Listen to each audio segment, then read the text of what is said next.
প্রত্যেক দিন সকালে উঠে আমাদের একটা টেনশন থাকে যে আজকে লাঞ্চে বা ডিনারে আমরা কি বানাবো যেটা আমাদের ফ্যামিলির জন্য হেলদিও হবে আর সবাই খুব চেটেপুটে খাবে। তো হ্যালো এভরিওয়ান, আজ আমি বানাচ্ছি মোচার কোপ্তা কারি। আমরা প্রত্যেকেই জানি মোচা খুবই একটা উপকারী জিনিস, যাতে থাকে প্রচুর পরিমাণে আয়রন। একটা মোচা নিয়ে এইভাবে মোচার ওপরের পার্টটাকে এবারে ছাড়িয়ে নিয়ে ভেতরের অংশগুলোকে বার করে নিতে হবে। নেবার পর এর ভেতরে যে মোচার ভেতরে যে একটা স্টিকি পার্ট থাকে আর একটা খোসার মতো অংশটাকে সেটাকে ছাড়িয়ে পরিষ্কার করে নিতে হবে। ওটা যদি না বের করা যায় তাহলে কিন্তু মোচাটা খেতে ভালো লাগবে না। তো এইভাবে প্রত্যেকটা মোচা থেকে সমস্ত কিছু বার করে নিয়ে মোচাটাকে আমি ছাড়িয়ে পরিষ্কার করে নিয়েছি। এবার ভেতরের যে শক্ত পার্টটা থাকে সেটাকে এইভাবে চপড করে নিতে হবে।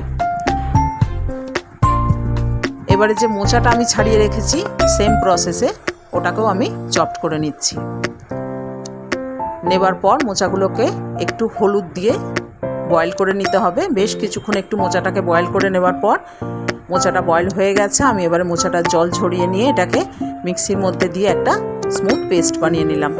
এবার এই পেস্টটাকে বোলের মধ্যে দিয়ে তার মধ্যে দিলাম কর্নফ্লাওয়ার, দিচ্ছি কোঁচানো পেঁয়াজ, লঙ্কা, চপ করা আদা রসুন, দিলাম পরিমাণ মতো নুন, বেকিং সোডা আর ধনেপাতা।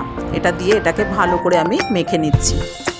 এবার হাতে একটু তেল নিয়ে এই পেস্টটাকে ভালো করে কোপ্তার আকারে প্রত্যেকটা রেডি করে নিতে হবে। নেবার পর কর্নফ্লাওয়ারে এটাকে ডিপ করে তেলের মধ্যে মোচাগুলোকে কিন্তু কোপ্তাগুলোকে ডিপ ফ্রাই করতে হবে। তো মোচাগুলো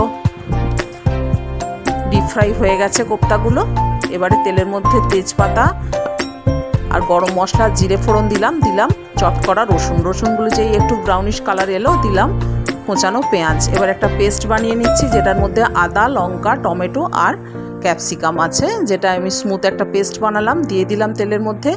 এটাকে নাড়াচাড়া করার পর এর মধ্যে দিচ্ছি হলুদ, লঙ্কা, জিরে গুঁড়ো, ধনে গুঁড়ো, পরিমাণ মতো নুন আর একটু সুগার ফ্রি, চিনির বদলে দিলাম সুগার ফ্রি, দিলাম ফেটানো টক দই। এবার এটাকে ভালো করে নাড়িয়ে চাড়িয়ে নিয়ে দিচ্ছি সামান্য গরম জল দেওয়ার পর আমার গ্রেভিটা কিন্তু রেডি হয়ে গেছে। এবারে ভেজে রাখা কোপ্তাগুলোকে আমি এর মধ্যে দিয়ে দিলাম। একটু ফুটিয়ে নেবার পরই বেশ সুন্দর একটা কালার এসছে। আসার পর দিচ্ছি ঘি, গরম মশলা আর ধনেপাতা। তো রেডি হয়ে গেল আমার মোচার কোপ্তা কারি। এটা কিন্তু লাঞ্চ বা ডিনারে খেতে কিন্তু খুবই ভালো লাগবে।